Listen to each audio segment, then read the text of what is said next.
बिस्मिल्लाहिर्रहमानिर्रहीम। Chapter 15 question 16। The trial balance of Rahman and company did not agree. The credit side was exceeding that of debit side by rupees 10,000 and the difference was placed in suspense account. The following errors were discovered later on. To rectify these errors, pass necessary journal entries and prepare suspense account. State also the effect of errors on final accounts.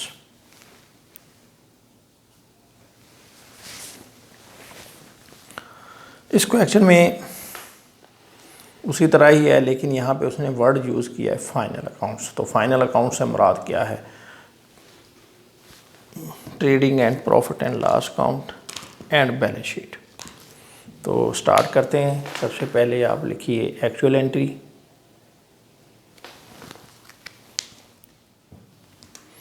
Actual entry.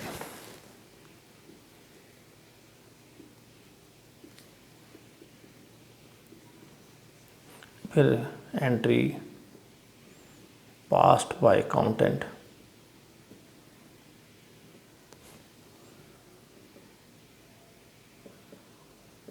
इधर आप लिखते हैं rectified entry.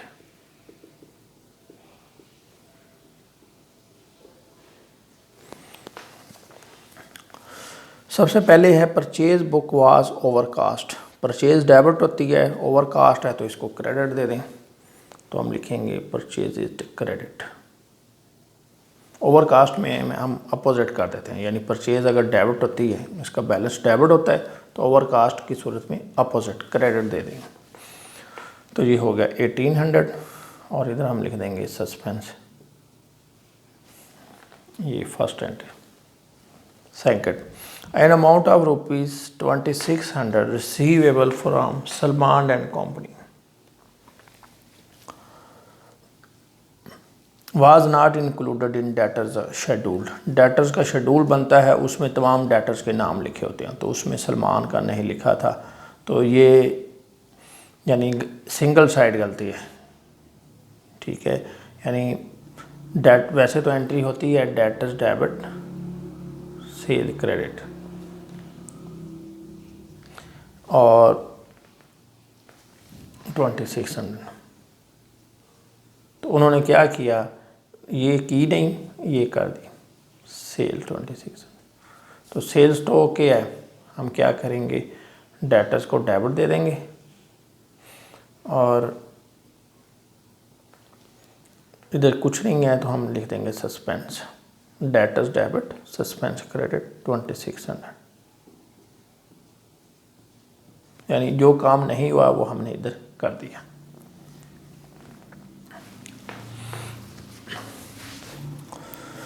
Third, received ₹5800 from Khwaja and company. Khwaja and company से हमने पैसे लिए हैं, cash debit Khwaja credit. कितने? 5800। अकाउंटेंट ने क्या किया, उसके खाते को देखें, जो सिर्फ उसकी खाते की बात कर रही, but this was credited to their account, और कुछ नहीं कह रहा है। इसका मतलब कैश तो ठीक हो गया, कैश डेबिट 5800, और ख्वाजा जो है इधर क्या है, वो कह रहे हैं 5000। अब आप देख लें इस गलती में, इसमें क्या गलती हुई है। कैश तो ओके है, डेबिट होना था डेबिट ही हुआ सेम अमाउंट से, क्रेडिट होना था ख्वाजा क्रेडिट ही हुआ, लेकिन कम हुआ। तो हम क्या करेंगे, इसको जितना कम हुआ है पूरा कर देंगे। ये 800 से हुआ है, 5800 और ये 5000 है, 800 का डिफरेंस, और डेबिट में क्या आएगा, suspense.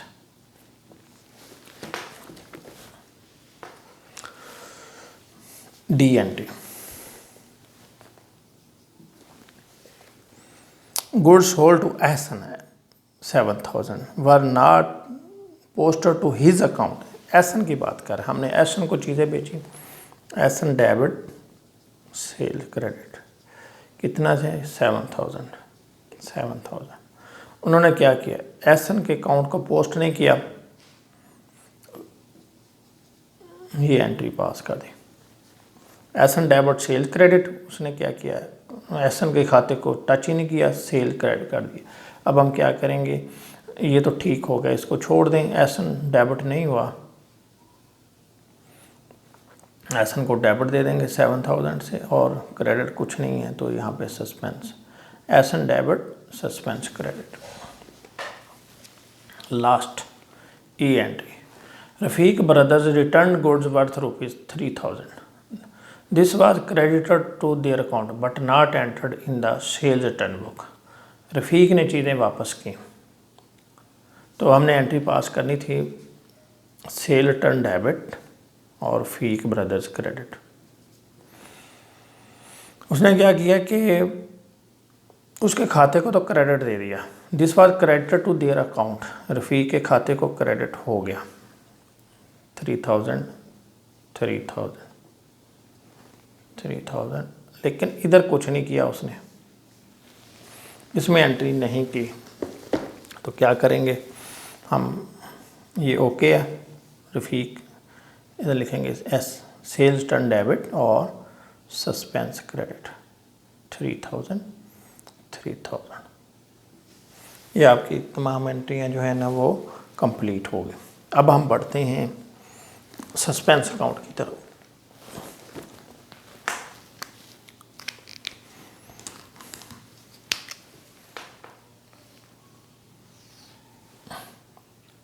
Suspense account debit credit, अभी देखिए वो कहता है कि the trial balance of the Rahman and company did not agree, credit side was exceeding, credit side ज़्यादा है, तो इसका मतलब है सस्पेंस अकाउंट कहाँ लिखा जाएगा, डेबिट साइड पे। तो सस्पेंस अकाउंट का बैलेंस कौन सा हुआ है, डेबिट बैलेंस, तो हम इधर लिखेंगे बैलेंस ब्रॉड डाउन या ब्रॉड फॉरवर्ड, कितना है ये 10,000।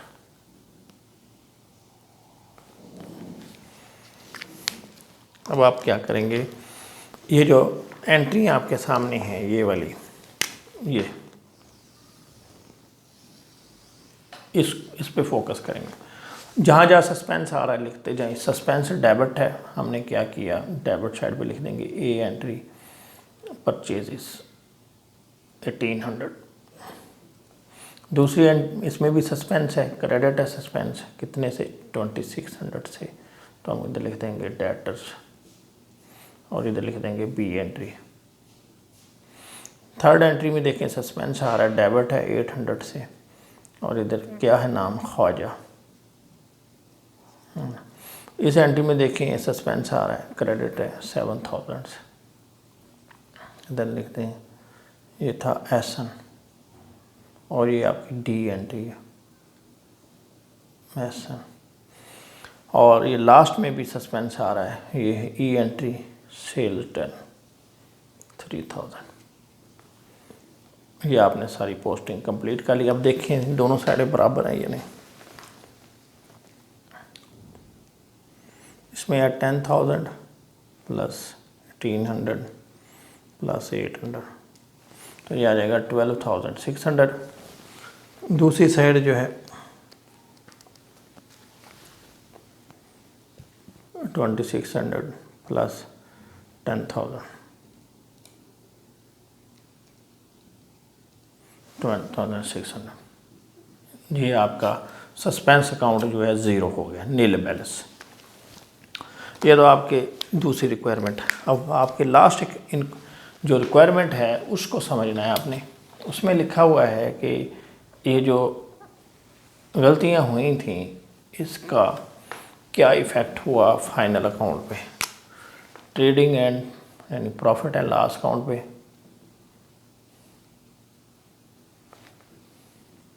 और बैलेंस शीट पे।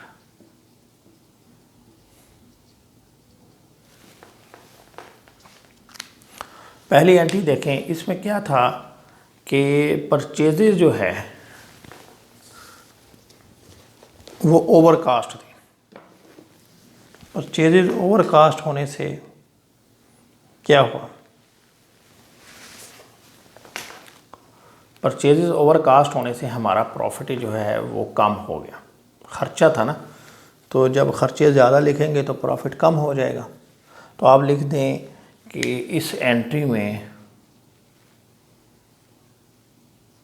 Profit understated, profit understated.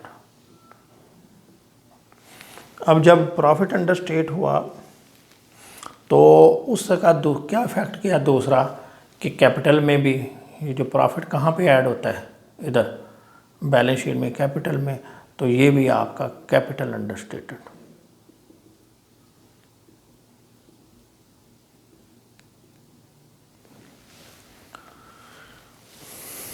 दूसरी एंट्री डेटर्स डेबिट किए हुए हमने, क्या हुआ था कि हमने सलमान से पैसे लिए थे, लेने थे, एन अमाउंट ऑफ आज नॉट इनकम। तो एक तो हमारे जो है डेटर्स अंडरस्टेटेड हो गए, यानी हमने डेटर्स कम लिखे, यानी जिन लोगों से पैसे लेने थे, सलमान से हमने पैसे लेने थे, रिसीवेबल फ्रॉम सलमान, इनको हमने डेटर्स में इंक्लूड नहीं किया, तो आपके जो डेटर्स हैं वो कम लिखे गए, डेटर्स अंडरस्टेटेड। अब इस एंट्री का हमारे trading and profit and loss पे कोई फ़र्क नहीं पड़ेगा, क्योंकि पर्सनल अकाउंट है और ये जा भी, इस एंट्री का जो इफ़ेक्ट है वो सीधा बैलेंस शीट पे जा रहा था। तो इधर आप लिख दें नो इफ़ेक्ट, इधर कोई इफेक्ट नहीं आएगा इसका। Third entry receivable, received ₹5800 from Khwaja but was credited to their account as 5000। इसमें भी क्या हुआ आपका कि आपने जो डेटर से पैसे तो ले लिए थे 5800, कैश में तो 5800 हो गया, और डेटर्स को उतने से कम होना चाहिए था। एंट्री पास होती है कैश डेबिट और डेटर्स क्रेडिट। अब 5800 लिया, 5800 से डेटर कम होने चाहिए थे, लेकिन क्या हुआ, कैश तो ठीक हुआ था लेकिन यहाँ पर डेटर्स में 500, तो यानी 800 आपके डेटर्स ज़्यादा थे, 800 जो हैं आपके डेटर्स जो हैं वो ज़्यादा हैं। तो आप इधर लिख दें डेटर्स ओवरस्टेटेड, डेटर्स ओवरस्टेटेड।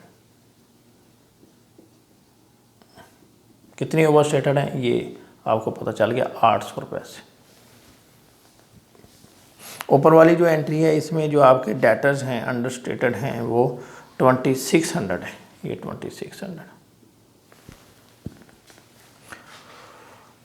और पहली जो एंट्री थी इसमें आपका जो प्रॉफिट है वो 1800 कम हुआ, अंडरस्टेट था, तो कैपिटल भी आपका इतनी अमाउंट से ही अंडरस्टेट है, जितना प्रॉफिट कम है उतना ही आपका कैपिटल भी कम लिखा गया। अब फोर्थ एंट्री, अच्छा इस एंट्री का जो सी एंट्री है इस पर कोई इफेक्ट नहीं आएगा, नो इफेक्ट, क्योंकि ये बैलेंस शीट आइटम है, बैलेंस शीट में इसका इफेक्ट जा रहा है, इधर कुछ नहीं होगा। Goods sold to Ehsan on credit were not posted to his account, चीज़ें बेची हैं हमने एसन को, तो चीज़ें तो लिखी गई लेकिन उसके खाते में पोस्ट नहीं हुई, तो उससे क्या हुआ, आपने डेटर्स जो हैं उसमें ये चीज़ ऐड करनी थी, डेटर्स में ऐड नहीं की। जैसे ये ऊपर वाली एंट्री थी जिसमें आपने सलमान एंड कंपनी को डेटर्स में नहीं लिखा था, तो ये भी सेम केस है कि हमने चीज़ें बेची उधार एसन को, तो सेल्स में तो लिख लिया एसन डेबिट सेल्स क्रेडिट, सेल्स में तो लिख ली लेकिन एसन में नहीं लिखा, तो इससे क्या हुआ, आपके डेटर्स कम हो गए। आप इधर लिखते हैं डेटर्स अंडरस्टेटेड, और कितनी अमाउंट से, 7000। और इस ये भी एंट्री बैलेंस शीट से रिलेट कर रही है, इस पर इसका कोई इफेक्ट नहीं जाएगा क्योंकि सेल्स तो रिकॉर्ड हो चुकी। और आपकी लास्ट एंट्री है कि रफ़ीक एंड ब्रदर्स ने चीज़ें वापस की, तो इसमें क्या हुआ कि सेल रिटर्न बुक जो है उसमें नहीं लिखी। अब देखें सेल्स इनकम है, और जब इनकम कम हो गई, आपने इनकम जब कम नहीं की, सेल रिटर्न हुई, तो ये सेल्स में से माइनस होनी चाहिए थी, अगर लिख लेते तो माइनस हो जाती, आपने लिखा ही नहीं, तो तो इससे क्या हुआ, आपकी इनकम ज़्यादा हुई। इनकम ज़्यादा का मतलब, ज़्यादा इनकम लिखने का मतलब ज़्यादा प्रॉफिट। तो प्रॉफिट जो है वो आपका ओवरस्टेटेड, प्रॉफिट ओवरस्टेटेड। क्योंकि अगर सेल रिटर्न लिख लेते तो सेल आपकी कम हो जाती, लेकिन आपने लिखी नहीं तो आपका प्रॉफिट जो है वो ज़्यादा ही रहा। और दूसरा इफ़ेक्ट इसका क्या हुआ कि जब ये प्रॉफिट आप ज़्यादा ऐड करेंगे कैपिटल में, तो वहाँ भी इसका जो है वो इफ़ेक्ट जाएगा और आपका कैपिटल भी ओवरस्टेटेड होगा। Profit overstated, capital overstated. ये आपकी एंट्री कंप्लीट हो गई हैं। कोई पॉइंट आपको समझ ना आया हो तो कमेंट्स के ज़रिए पूछ सकते हैं। Thank you very much.